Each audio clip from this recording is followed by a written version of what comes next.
Amén, Dios te bendiga mucho. Dios te bendiga mucho.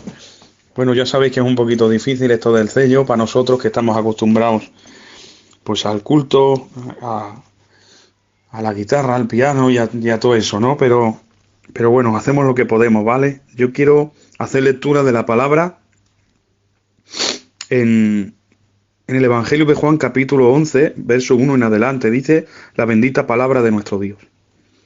Estaba entonces enfermo uno llamado Lázaro de Betania, la aldea de María y de Marta, su hermana. María, cuyo hermano Lázaro estaba enfermo, fue la que ungió al Señor con perfume y le enjugó los pies con sus cabellos. Enviaron pues las hermanas para decir a Jesús: Señor, he aquí, el que amas está enfermo. Oyéndolo Jesús dijo: Esta enfermedad no es para muerte, sino para la gloria de Dios, para que el Hijo de Dios sea glorificado por ella. Y amaba Jesús a Marta, a su hermano y a Lázaro. Amén a su palabra.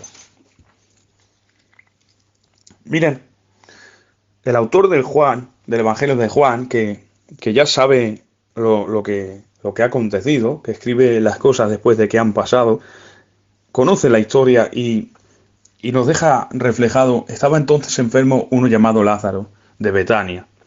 Nos informa de quién es el que está enfermo para que nosotros sepamos quién está enfermo. Pero fijaros que le traen un mensaje a Jesús, y cuando le traen el mensaje a Jesús, le dicen: Maestro, aquel al que amas está enfermo. No le han dicho que es Lázaro. Sin embargo, veo que Jesús sabe de quién le habla. Y no estoy hablando de su omnisciencia, porque ellos no sabían que Jesús era omnisciente.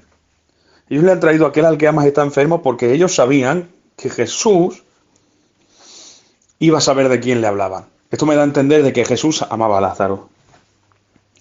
Le han traído el mensaje y le han dicho: aquel al que amas está enfermo. Y de hecho el último verso que hemos leído dice: y amaba Jesús a Marta, a su hermana y a Lázaro. Lo vuelve a repetir por segunda vez. Vemos en dos ocasiones cómo la Biblia resalta que Jesús amaba a Lázaro. ¿De acuerdo? Nos ha quedado claro. Pero cuando le traen el mensaje, aquel al que amas está enfermo, ¿qué hace Jesús? Jesús les dice: esta enfermedad no es para muerte, es para la gloria de Dios y para que el Hijo de Dios sea glorificado por ella. De acuerdo, amas a Lázaro y esta enfermedad no es para muerte. Eso es lo que nos está dejando ver la Biblia. Pero ahora Jesús, ¿qué hace? ¿Va a sanar a Lázaro? No. Jesús dice: vamos a Judea. Jesús se quiere ir a Judea a predicar. Pero vamos a ver, ¿por qué te vas a Judea? Judea está en dirección contraria de Betania. Betania es donde está Lázaro. ¿Qué hay en Judea? Si Judea no te pueden recibir. Lo habían tratado tan mal que uno de sus discípulos dice: a Judea, Señor, si te han querido apedrear. Y dice: ¿vamos nosotros también con él para que muramos? Los discípulos pensaban que si iban a Judea corrían peligro de muerte. Pero aún así Jesús quería ir a Judea a predicar. Porque Jesús no va a predicar solamente donde le aplauden, también donde le apedrean. Porque donde le apedrean también hay necesidad. Él va donde hay necesidad, a pesar de que hay cosas personales por medio. Lo normal es atender lo personal, tu amigo que está enfermo, pero no, me voy donde hay necesidad y dejo lo de mi amigo para luego. Se va donde hay necesidad, porque Jesús no solamente predica donde le aplauden. Jesús nunca buscó el aplauso. Él nunca buscó el aplauso. Recuerdo que en cierta ocasión ha hecho un milagro. Ha dado de comer a 5.000 sin contar mujeres y niños. Y yo si le doy de 5.000 sin contar mujeres y niños de comer, me quedo allí para que luego digan: no hay quien te aguante la chula milagro que has hecho. Pero ¿qué hace Jesús? Se marcha a orar.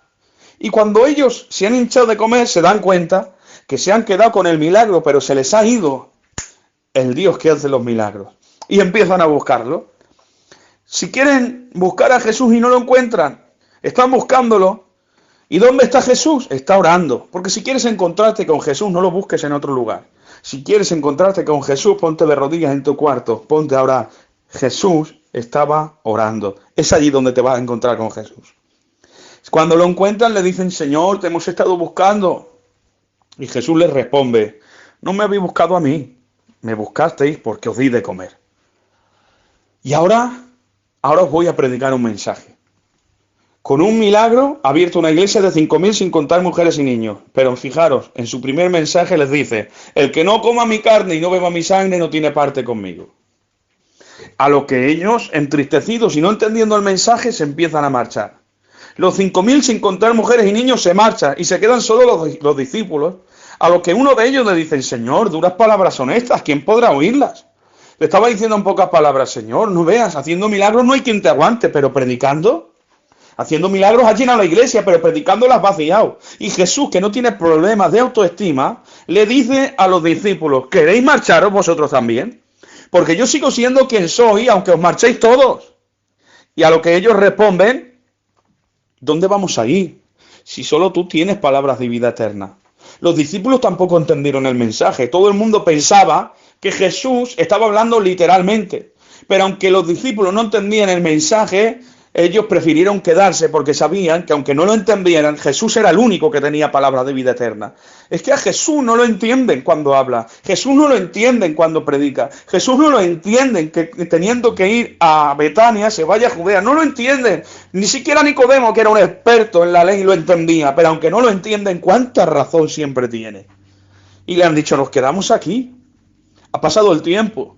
Y llega la conocida como la última cena. En esa conocida última cena, Jesús ha tomado el pan y ha dicho: tomad, comed, esto es mi cuerpo que por vosotros es partido. Ha cogido la copa después de haber cenado y le ha dicho: este es el nuevo pacto en mi sangre, haced esto en memoria de mí. Ahí les ha revelado el misterio de la conocida como última cena, lo que iba a dar paso a la dispensación de la gracia. Los 12 que permanecieron en medio de la incertidumbre, en medio de la incomprensión, son los únicos que han podido degustar por primera vez del pacto de la Santa Cena del Señor. Es que solamente los que aguantan en medio de la incomprensión, los que aguantan en medio de una administración dura que no la entienden, los que aguantan el mensaje aun cuando no lo comprenden, son aquellos, los poquitos que aguantan, los que luego van a ver la gloria que hay detrás de ese propósito, de ese mensaje y de esa administración que no entendían. Hay cosas en nuestra vida que no entendemos, pero aunque no las entendamos, sabemos que sus caminos son más altos que los nuestros, que sus pensamientos no son los nuestros, pero que su voluntad es buena, es agradable y es perfecta. Jesús, después de 2 días en Judea, les dice a los discípulos: vamos, que Lázaro duerme y voy a despertarle. Los judíos, los discípulos siguen sin entenderlo y le dicen: maestro, si duerme sanará. Y viendo que no lo entendían, que se estaba hablando del sueño de la muerte, dice: no, vamos porque Lázaro ha muerto. No lo entienden. Es que Jesús se refería a la muerte como los que habían dormido. Le dijo a Jairo: la niña no está muerta, duerme. Voy a despertar a Lázaro. Hablaba de la muerte como del sueño. Así, Pablo ha seguido su ejemplo y dice: hermanos, no quiero que ignoréis acerca de los que duermen. Estaba hablando de los que habían partido. Era el idioma de los espirituales, hablar de los que habían partido como si solamente durmieran. Porque más tarde Cristo los iba a despertar. Se han ido a Betania. Y cuando llega a Betania le sale Marta al encuentro y le dice: Señor, si hubieras llegado antes, mi hermano no hubiera muerto. Has llegado después de 4 días. Era la costumbre en Betania, en Judea, en los israelitas, era una costumbre, un misticismo, una superstición, que en un espacio de 3 días un muerto podía llegar a resucitar, pero pasados 4 días ya era tarde, porque el alma y el espíritu ya se habían marchado, y ya era demasiado tarde para resucitarlo. Y por eso dice: has llegado tarde, Señor, si hubieras llegado antes. Si hubieras llegado antes, mi hermano no hubiera muerto. O incluso si hubieras llegado antes, lo podrías haber resucitado, pero ahora ya. Pero lo que Jesús le dice: Marta, cree y tu hermano vivirá. Y Marta dice: sí, yo creo, sé que resucitarán el día postrero. Seguían sin entenderlo. Cuando María sabe que Jesús está en aquel lugar, le sale al encuentro. No se ha ido al sepulcro a llorar y a hacer un drama, no se ha ido donde está aquel que tiene la solución. Jesús se encuentra a María de frente y le dice: ¿dónde está María? Y María le responde: ven que te mostraré su sepulcro. Y allí se ha escrito uno de los versos más cortos de las Escrituras, donde dice la Biblia: Jesús lloró. Y al llorar, dice, y los judíos que estaban consolando a María dijeron: mirar cómo le amaba. Por 3ª y 4ª vez hay demostraciones de que Jesús amaba a Lázaro. Una porque lloró al decirle: ven que te voy a mostrar la tumba de tu amigo. Y otra porque los mismos judíos, al verle llorar, dijeron: mirar cómo le amaba. se ha ido Jesús donde está el sepulcro y hay una piedra. Y Jesús ha dicho, remover la piedra. Marta sale de nuevo con esa mentalidad judía y le ha dicho, maestro, que ya es de 4 días, que ya llegue, que ya te lo he dicho antes, que si hubieras llegado antes, pero que ahora ya han pasado 4 días. Remover la piedra.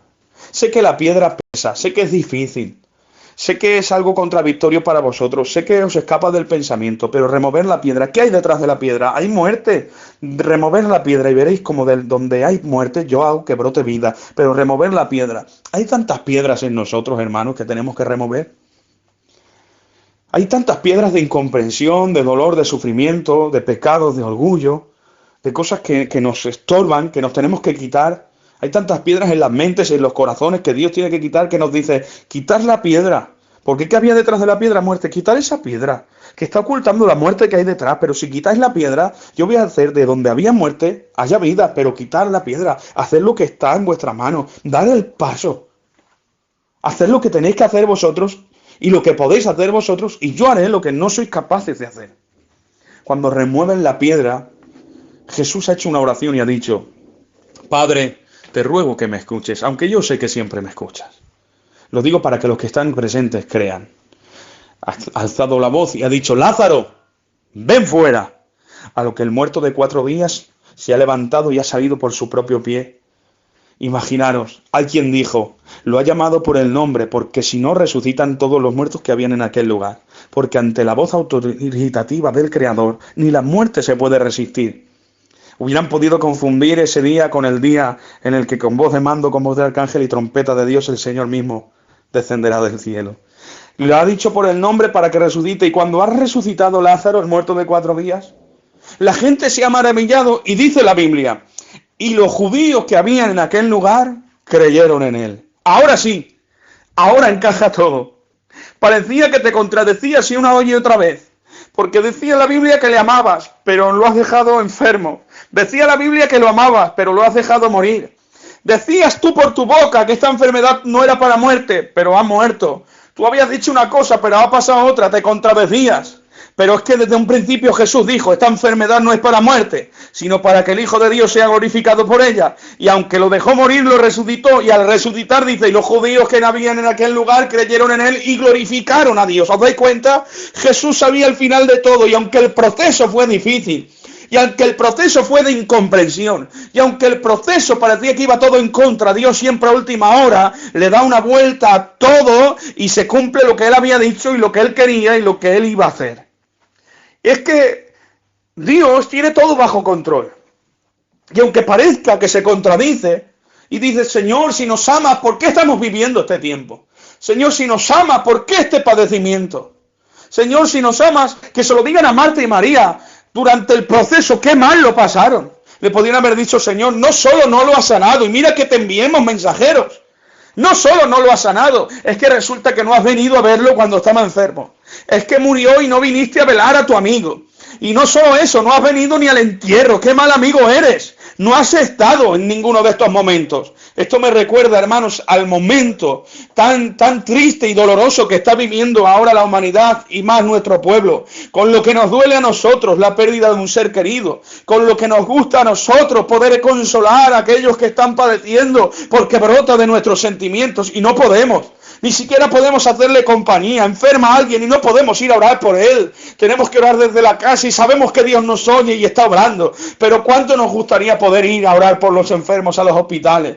¿Cuánto, hermanos, cuando ha partido alguien, poder velarlo como se merecía y hacerle compañía a la familia? O cuando ha partido, ¿no nos hubieran gustado despedirlos como se merecían, como lo que eran? Hombres y mujeres de Dios, de los pies a la cabeza. Pero no hemos podido. Pero quiero deciros algo. Jesús no estuvo en la enfermedad. Jesús no estuvo en el velatorio, Jesús no estuvo en la muerte, pero ¿sabe dónde sí estuvo Jesús? Jesús estuvo el día que resucitó Lázaro, porque nos pueden impedir que estemos en todo este proceso de dolor, pero lo que nada ni nadie nos va a impedir es que estemos el día de su resurrección, porque dice la Biblia, el Señor mismo con voz de mando, con voz de arcángel y trompeta de Dios descenderá del cielo. Los muertos en Cristo resucitarán primero, y luego los que hayamos quedado en un abrir y cerrar de ojos, seremos arrebatados para reunirnos con ellos en las las nubes. Seremos testigos del día de su resurrección. Eso no nos lo va a quitar nada ni nadie, porque Dios nos lo ha prometido. Así que anímate, porque aunque los despedimos con dolor aquí y sufrimiento y no como hubiéramos querido, os digo que no fue una derrota. Fue doloroso, pero no fue una derrota. Simplemente llegaron a la meta. Y aunque aquí no se les despidió con los aplausos que se merecían, os garantizo que en el cielo los recibieron con los honores y reconocimientos que se merecían.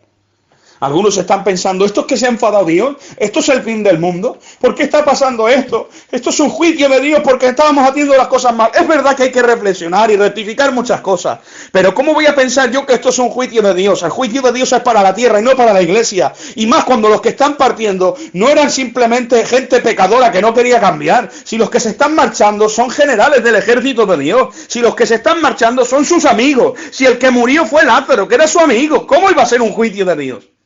Simplemente era algo por lo que tenían que pasar, algo que tenía que suceder y algo que nos duele. Pero no os dais cuenta que el que murió era su amigo. Si los que se están marchando son sus amigos y están llegando a la meta. Y se acabó el sufrimiento y el dolor. Pablo describía la muerte como la hora de su sacrificio en el cual iba a llegar a la meta. No con lamento, sino con gozo. Hermanos,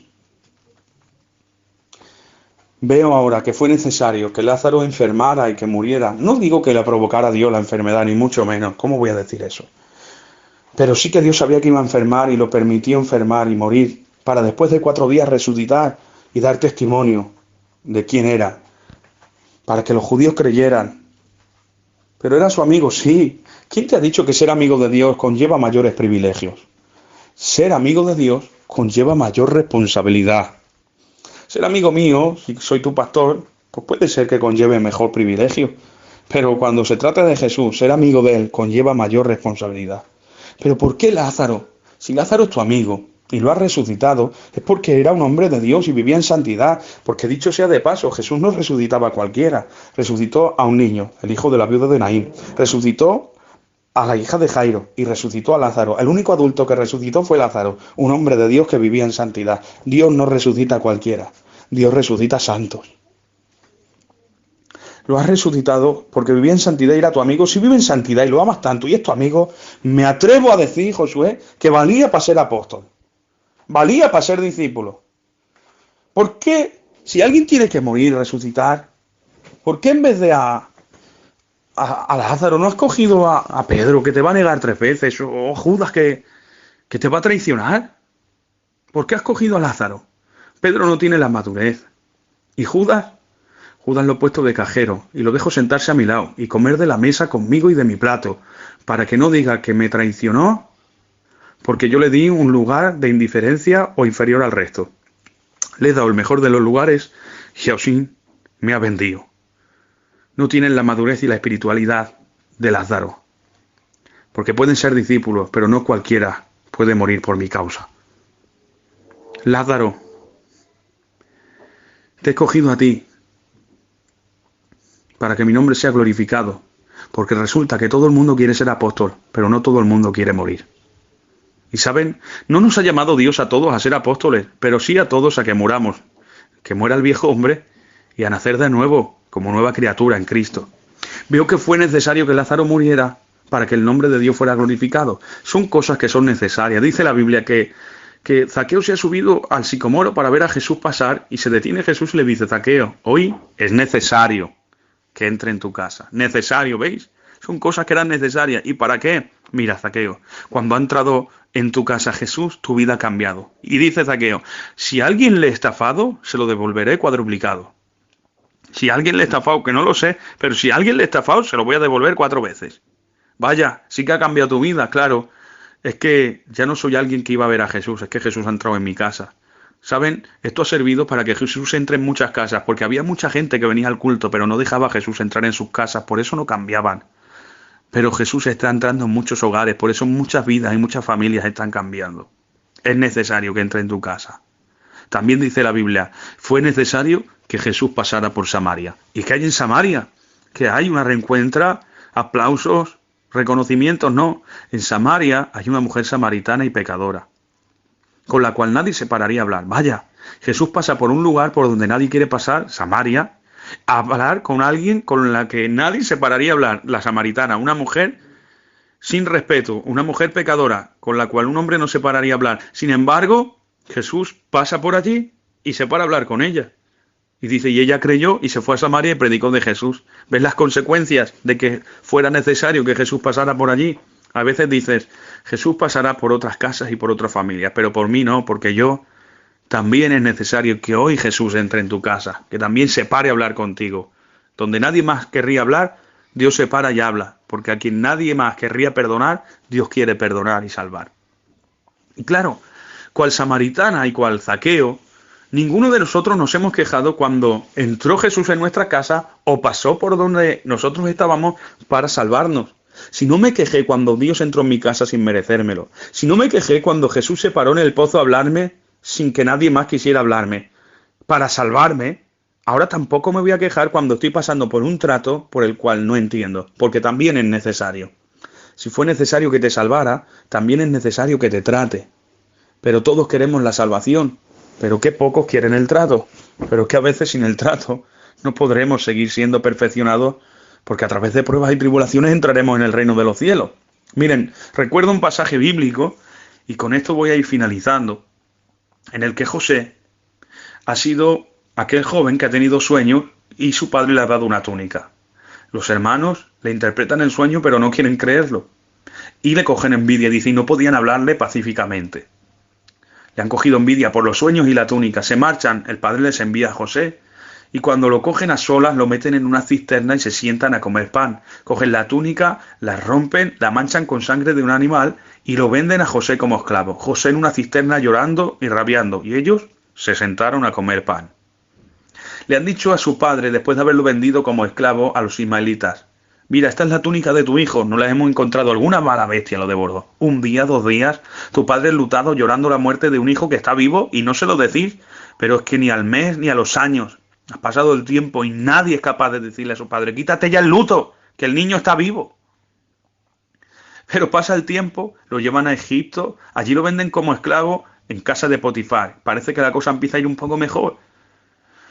Y cuando va un poquito mejor, le levantan un falso testimonio y lo meten en la cárcel. Vaya, José, parece que todo va en contra dirección.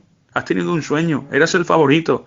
Tus hermanos iban a inclinar ante ti, pero tus hermanos te han metido la pata. Y cuando parecía que la cosa iba un poco mejor, te levantan un falso testimonio. Vaya, el demonio no para de meter la pata, todo va al revés, todo va en contra. No, a veces le damos más poder y autoridad al demonio del que tiene. El demonio no puede retrasar el plan de Dios en tu vida mientras tú vivas en santidad. Si José llega a pecar en casa de Potifar, entonces sí, el demonio hubiera metido la pata. Pero mientras tú vivas en santidad, todo lo que le acontece al cristiano es para bien. Como él vivía en santidad, aunque todo parecía que lo alejaba del propósito de Dios, era solo aparentemente. En realidad, todo lo estaba acercando al propósito de Dios, porque él vivía en santidad. Y José no estaba solo, José estaba con Dios, está en la cárcel y lo sigue bendiciendo. Es tan bendecido José que viene el copero y el panadero y les interpreta el sueño. Y después de interpretarle el sueño, le dice al copero, cuando vuelvas ante Faraón, acuérdate de mí. Pero luego está ante Faraón y no se acuerdan de él hasta que pasan 2 años. ¿Qué diferencia con Jesús cuando le dice a aquel ladrón, acuérdate de mí? Y le dijo, hoy mismo estarás conmigo en el paraíso. El hombre es olvidadizo, pero Dios no. Han pasado 2 años, viene un sueño a Faraón. Cuando tiene el sueño Faraón, nadie se lo interpreta, ya sabéis la historia. El copero recupera el reconocimiento hacia José y dice, que hay un hebreo en la cárcel, me había olvidado de él.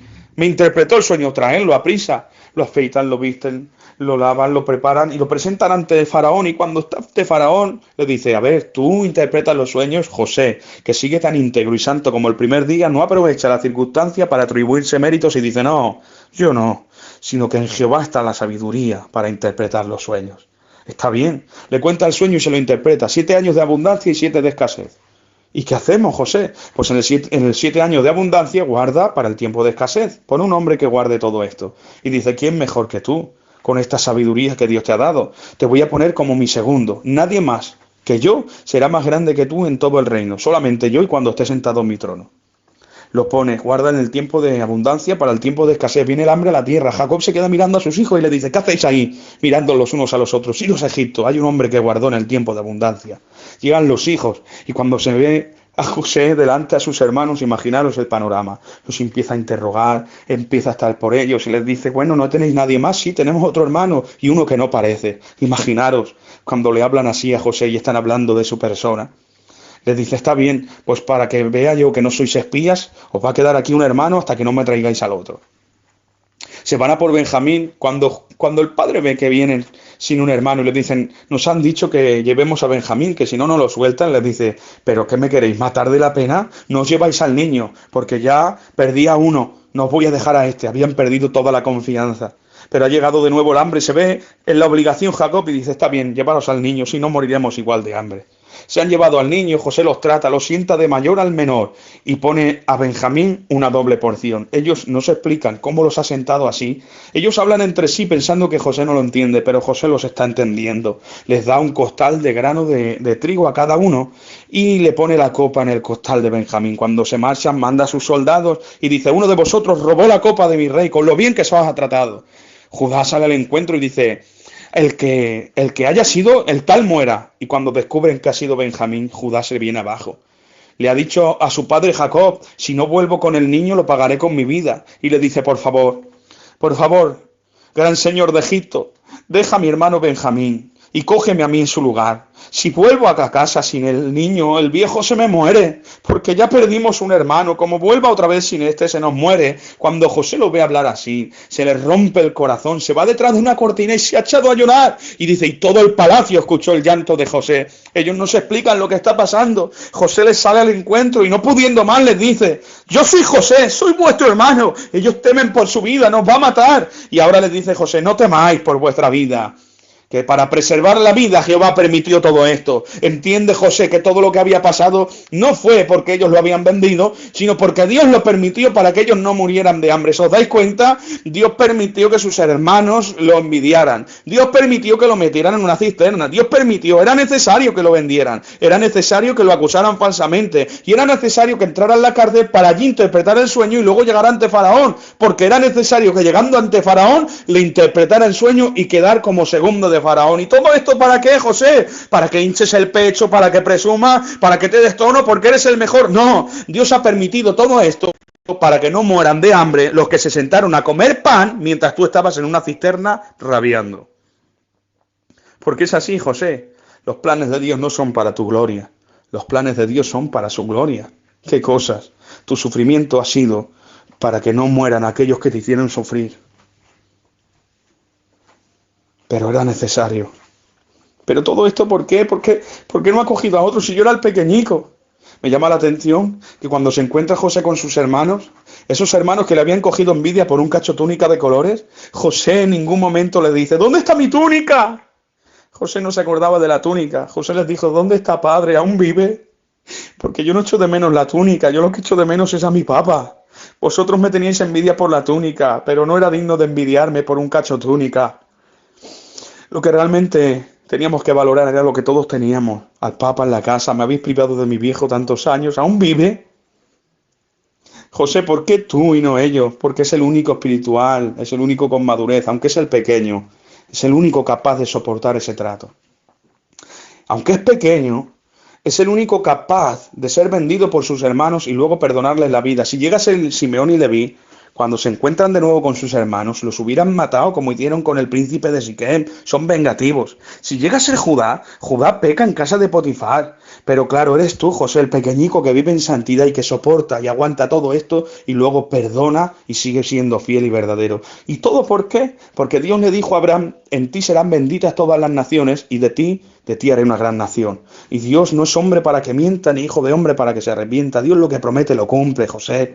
Y se lo prometió a Abraham, y vosotros formáis parte de ese plan, y no puede permitir Dios que mueran tus hermanos de hambre, porque de Judá va a nacer el Cristo, y a través de Cristo van a ser benditas todas las naciones. Y quiero que sepas, hermano, que jamás Dios te pedirá algo que hagas por Él, que Él no haya hecho ya por ti con creces.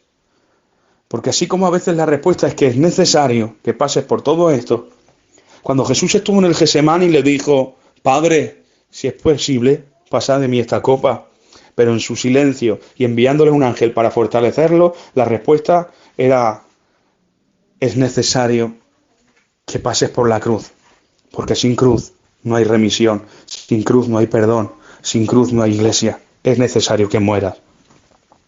Y aquel que entregó su vida en la cruz del Calvario, porque era necesario para salvarte, te está diciendo ahora: es necesario que pases por esta leve tribulación momentánea, la cual va a producir en ti un mayor peso de gloria.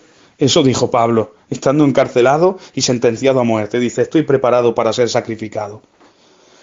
Y esta leve tribulación momentánea, ¿cómo que leve y momentánea? Sí, digo leve, pero leve, Pablo, sí, y momentánea, sí. En nuestro tiempo en la tierra es un momento comparado con la eternidad.